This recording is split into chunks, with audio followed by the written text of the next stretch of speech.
Hello and welcome. You are watching Business Plus here on News9 Live. I'm Krishna Kumar and I'm being joined by my colleague and friend Karthik Malhotra in the studios. And we are discussing something that we all love, but something that we all love is a lot of it is churning over there. And we're talking about the OTT platforms that we all love. And if you've been watching the news, Karthik, it's all been about restriction on password sharing and how it's all about how to derive the maximum revenue from the user. And that inconveniencing many of us, and that's also because there's a price war that is taking place in the OTT space, especially with the arrival of Jio Cinema, Reliance's Jio Cinema app that has literally ruffled all the feathers in the industry with the kind of content that they will put out, especially with their IPL partnership. And of course, now getting access to all the HBO content that is out of the Disney Hotstar platform. So there's content wars and price wars happening. And of course, now you have Amazon responding to that, all that HBO content that the Jio Cinema has by bringing in all the BBC content that it can bring. So lots churning, lots heating up in the OTT space in India, isn't it, Karthik? Yes, Krishna. And you mentioned price wars and you mentioned content wars. I think at some level we are also talking about the war for survival. And this is where Disney plus Hotstar comes in. Yeah. What happens to Star?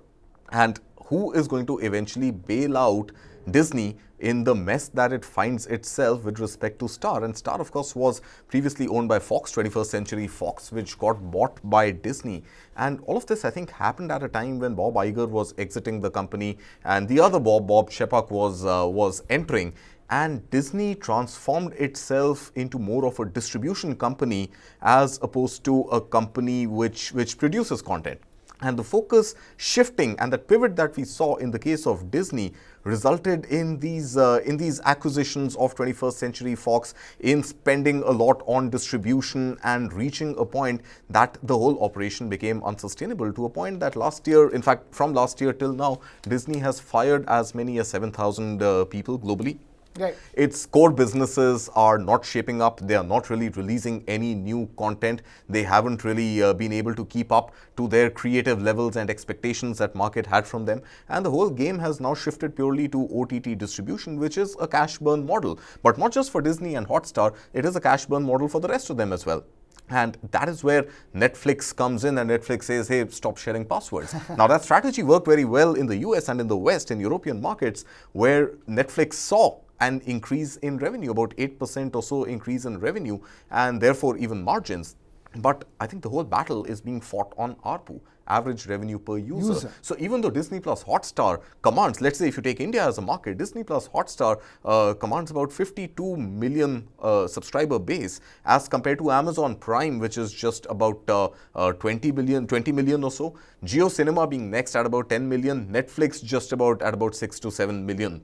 Now, these are numbers which otherwise make you feel that, hey, Disney plus Hotstar, of course, has got the biggest audience. Right. But I think it had the biggest audience on the back of the acquisition of Star and the 40,000 crore rupees that it spent on IPL rights up until last year. Right. And this year, that game has completely shifted to Jio Cinema, who offered not just IPL, but even the FIFA World Cup for free, and then launches its subscription plan by taking away the HBO content from Disney plus Hotstar and putting it on Jio Cinema. So I think the larger question is, which of these players are going to survive? Which of them are going to make revenue? Right. And what are the kind of profitabilities that they would eventually be able to command? Yeah, revenues and profitabilities, both at this stage. Big question marks. We have Mr. Dilip Chedian, in fact, joining us on the broadcast. Dilip, if we can have you, I wanted to ask you a very simple question.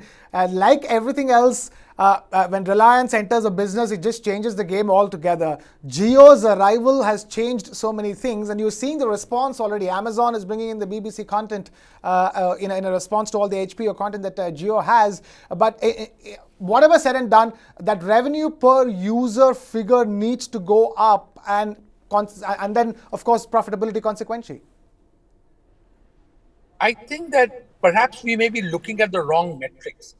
I agree that there is a big game to be played as far as content is concerned, but that is no longer the game when you have somebody like Jio in the game. When you have Jio in the game, they, for example, have a calculation that if anybody watches an entire IPL match, the kind of bandwidth that they consume gives them an additional revenue. So the game has now shifted to those who are able to sell not just one product, but multiple products, not just get one revenue stream, but multiple revenue streams. So the ARPU gain carries on up to a certain point. But if your only game is content and the revenue that comes from that, that revenue stream may no longer be the basis of calculation on which Reliance alters the market space. So, Dilip, how would this game pan out for those companies which are purely in the OTT business and not really in the business of data, internet, broadband? That is the question. The fact is that those in the pure OTT business will probably have to move up the value ladder and look at stuff which people want to pay money for. There is the question as to whether the Indian consumer is already spoiled silly as a result of the kind of offers that many people have had, the kind of password sharing that many people have allowed, the kind of expectations of Indian plus self-generated content, all of that. But I think that the game will now pretty much begin to divide itself between those players who have the additional digital revenue space, which comes from the selling of from the selling of web usage, compared to those who only have one revenue stream. Right, stay with us, Mr. Cherry, and we also have Mr. Lloyd Mathias joining us. Lloyd, thank you so much, as always, for taking time out to be with us. We're discussing how these OTT wars are playing out. In your view, how do you see the industry and the business progressing forward? Because we're asking this question simply because Netflix tried restricting password sharing in the US. It worked. Subscriptions, the revenues went up by 8%. We're worried that that might not replicate itself in India. If that, being the case, that's the first measure to increase that revenue per user figure to stop password sharing. Even if that is not going to work in India, if that's going to, have a negative impact, how do you, do this business going forward? I think, like in any industry, I think there's a point when the one big disruption happens. I think the first time was when Netflix and Amazon Prime made their grand entrance, and created world-class production. I think Geo, as always, is now going to create the next level of disruption. I think in basic terms, what it means is that suddenly, we saw it, what they really did, first with the FIFA, which was still small, but then with IPL, which meant they suddenly made OTTs free. And having people wanting to watch the IPL had good choice to go to Geo Cinema, and that really, in a sense, upset the broadcaster, right? So Star Sports, which had the TV rights, saw a big drop in their viewership because people understandably a lot of them watched it for free on Geo Cinema. So I think similarly, what they're hoping to do right now is really use the pile of content and relationships they build up, using their last mile connectivity, and the fact that 4G and 5G have actually made internet all pervasive, to actually grow the entire pie for OTTs. They obviously will over time grab their share, but I think in the larger interest, it will work for consumers, because then you're talking about the OTT pie being much larger than what was hitherto a very kind of niche segment. Fair enough. That's more choice. That's more choice. But what if all the choice comes with restrictions, like you can't share password? You can be sitting in the same house, but you can't be sharing passwords with with your family members. That's the kind of inconvenience that no matter how many OTT platforms are out there, people will not be willing to download them or wanting to go use them, because every single time every person does it, they have to pay for it. Yeah, I think, Krishna, the way it works is that most of them will, over time, give you a password that's, let's say, valid for a group group viewing, right? And it'll adapt itself over time. So in the US, maybe it's a lot more individual. In India, they might have the concept of family passwords. But I think it's a perfectly understandable and rational business strategy for a content owner to monetize his content to the best possible way, right? We can't be prescriptive about the fact that you've got to let anyone watch it. In that case, no one will go, everyone will just use a password. One password can be shared by an entire condo or a whole complex or a whole neighborhood. So I think that's a reasonable business objective. We also have Mr. Karan Tarani, Senior Vice President and Research Analyst at Elara Capital, joining us. Karan, talk to us, about what is your take on this entire OTT wars in heating up in India, especially with the arrival of a Jio. So I think if you look at the OTT landscape in a country like India, it's highly fragmented. We've got 40 plus platforms in the country today. We are seeing early signs of consolidation. We've seen Voot getting merged into Jio Cinema. We're also seeing Amazon is in talks with MX Player for a potential acquisition. Now what has happened herein is that the platforms are kind of structurally moving towards the ad way because Geo Cinema, offered premium content like IPL, which is the most expensive content in the home cricket, free of cost, right? So I think we were in a phase where audience was just kind of getting used to pay for content, but because the move by Geo Cinema was so disruptive in terms of nature, is that the other peers are also following that now. If you see Hotstar, I think they are also offering the World Cup free of cost. So I think there is clear pressure in terms of subscriber growth. There's clear pressure in terms of revenue and scale. As far as Amazon partnership with BBC is concerned, I think it's a clear signal that every OTT platform needs to kind of expand their horizon in terms of content offering. We've seen that with Geo Cinema, they've got tie-up with HBO and Warner. So whatever kind of content is there in terms of global studios or whatever is there, one really needs to get that content into India. And I think none of these platforms today, like if you look at HBO Max or if you look at globally, you've got BBC also having their own app. None of these platforms right now are in any mood to launch their app in a country like India, which is so price sensitive, so highly fragmented, high content cost, economics not supportive. So I think partnership is the way ahead. So two things will emerge. One is you see a structural trend wherein many other OTT platforms actually move to AVOD or probably they reduce the prices because of the competitive intensity and the competition giving content free of cost. And the second big move will be some minor signs of consolidation. If not consolidation, some sort of partnership models, like you probably have Amazon tying up with some other platform, in terms of distribution of content. Because I think the broader market is going to be dominated by five or six players who will account for the lion's share. At one end, you've got Amazon, Netflix, which are the global giants, which will kind of be here always, and they'll continue to scale up. At one end, you'll have solid broadcasting propositions like Z Sony, subject to regulatory approvals. They can come together as a platform. We have got Disney Plus already, which is there. Geo Cinema Voot, which is again a formidable telco and a broadcast player, which is there. So Right, you'll Karan. find these 6, 7 apps actually commanding a lion's share in terms of OT ecosystem, followed by a large. Right, Karan, thanks. Just stay with us. I'll just take this discussion back to Dilip Cherian. Dilip, help us understand here what is going to happen to Disney Plus Hotstar and the whole Star basket. Now, obviously, we know that Disney is facing tremendous pressure on its balance sheet, on its P&L internationally. And in this market, Karan is talking about consolidation and partnership. Who do you see the whole Star basket consolidating or partnering with? Who's eventually going to buy it? Because if it is Geo Cinema, then we are talking about, of course, a huge plethora, magnitude of a large entertainment company emerging. We are pretty sure it is unlikely to be Sony because Sony is already in talks with Z, and we don't know how that story is going to pan out. It is still or we don't know how that story is going to pan out. So eventually, who's going to bail out Star, and what happens to Star?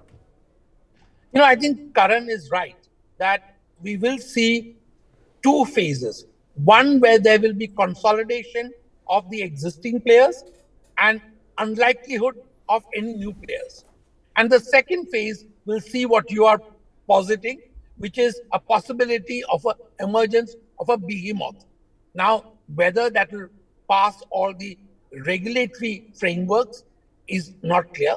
Also, don't forget that the other thing that we are not taking into account is that the telecom sector only now has about two players. So those who are in the business of getting revenue by selling bandwidth is also limited. So are you suggesting it's going to be Airtel? Are you suggesting it's going to be Airtel if Jio is out of the fray? Would it be Airtel which is a likely contender for Star? If they had both the vision and the money, they should be. But we don't know what their business plans are.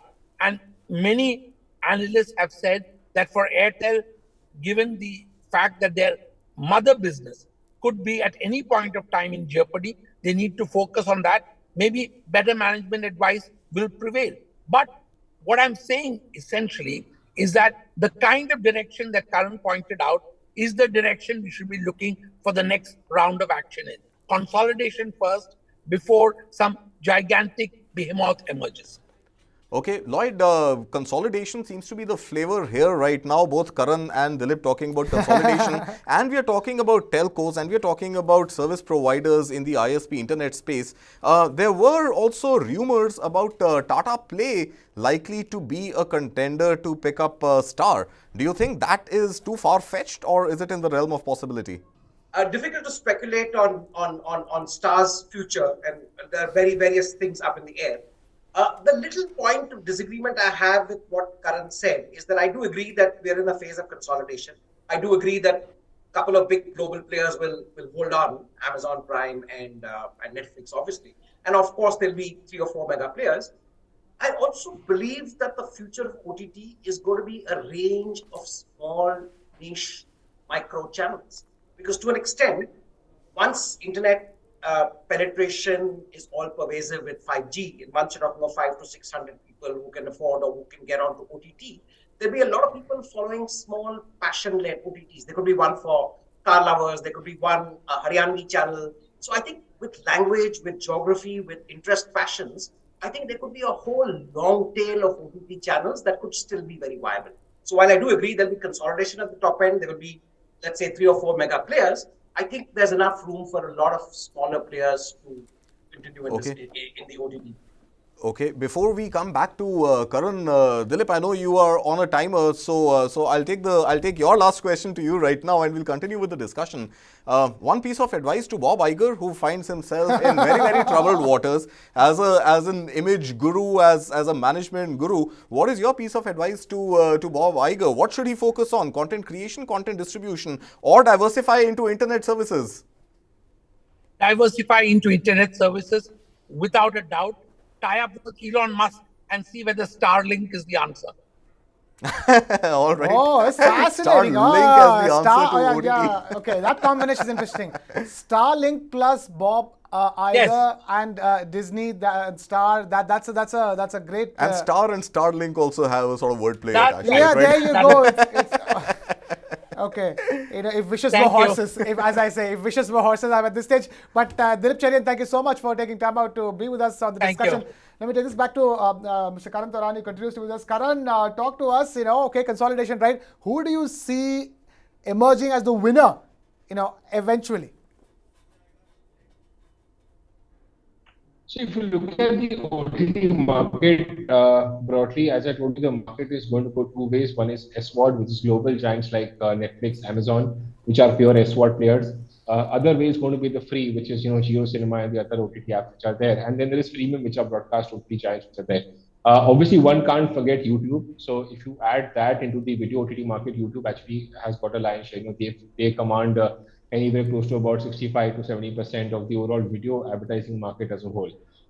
Now, just to put the numbers in perspective, the fight is going to be very high, between these other players which I mentioned to you, specifically in terms of the advertising part. So Netflix, Amazon is SVOD, so we just move on that part later. But in terms of advertising part, it's a very fierce competition, because as I told you, that 70% of your video advertising in a country like India goes to YouTube, which is the largest aggregator, and that is here to stay, because YouTube again has got a very huge plethora of content, and I don't see other OTT platforms gaining market share at the cost of YouTube, right? It is just that the fight will happen between them. So whatever Disney would make in terms of IPL will probably potentially move to Jio Cinema. Whatever some other platform would make in terms of catch-up TV content would move to somebody else in terms of market share. So it's a fight within themselves. So the pie is very small. So just to throw some numbers, the overall OTT market, excluding YouTube, is not more than 10 to 15%. And that number is also growing quite handsomely by 30-35%. But the fight is between them. It's a very fierce competition. And to move beyond that, one OTT platform really needs to scale up. Right now, let's say the example, hypothetically, a Jio Cinema really scales up in a very big way. And potentially Jio Cinema hits a number of close to... Right, Karan, hold your thought there. I'll just take this discussion back to Lloyd. Lloyd, what is the future? Is the future then what Karan is talking about, advertising linked AVOD? or is subscription still going to drive, SVOD is still going to drive OTT platforms? And is there a possibility of both to exist? For example, Netflix last year had announced that it is likely to introduce ads in its lowest plan at 99 rupees or something in India. You didn't see that take off. So do you think there is a possibility now to explore AVOD and SVOD both working in tandem, that you take a cheaper subscription or a free subscription plan and you watch ads, or you think that is going to ruin the whole OTT experience if ads are bunched in? I would think, as always, India will have to be a hybrid model. To have purely a video on demand service that's subscription based SVOD service may be a little too far fetched. And like we've seen, a lot of global platforms had to tweak their business models. So I think the future would be quite advertising driven. I think consumers are going to exchange their attention, so to speak, with advertising for better or freer or discounted content. So I think the mixture is two. The other point I want to make, and I think which is significant, is that when any mass disruption happens, I think the benefit accrues to the consumer and therefore to the entire ecosystem. We saw this play out in 2016-17 when Jio came and disrupted telecom, right? And that in a sense resulted in the next wave of internet services and a whole lot of platforms that became viable. Because suddenly you're talking about hundreds of millions of 300 to 400 million people who could actually access internet services. I think OTT is on the cusp of that phase. I do believe in the next year or so, the number will go dramatically. I think Karan talked about a 35% growth. And while YouTube will continue to dominate, just given the range of content and user-generated content, so to speak, I think it will allow for places like, as people get used to watching a lot more stuff on demand on YouTube, they will over time then start subscribing to channels that give them specialized and value-added content.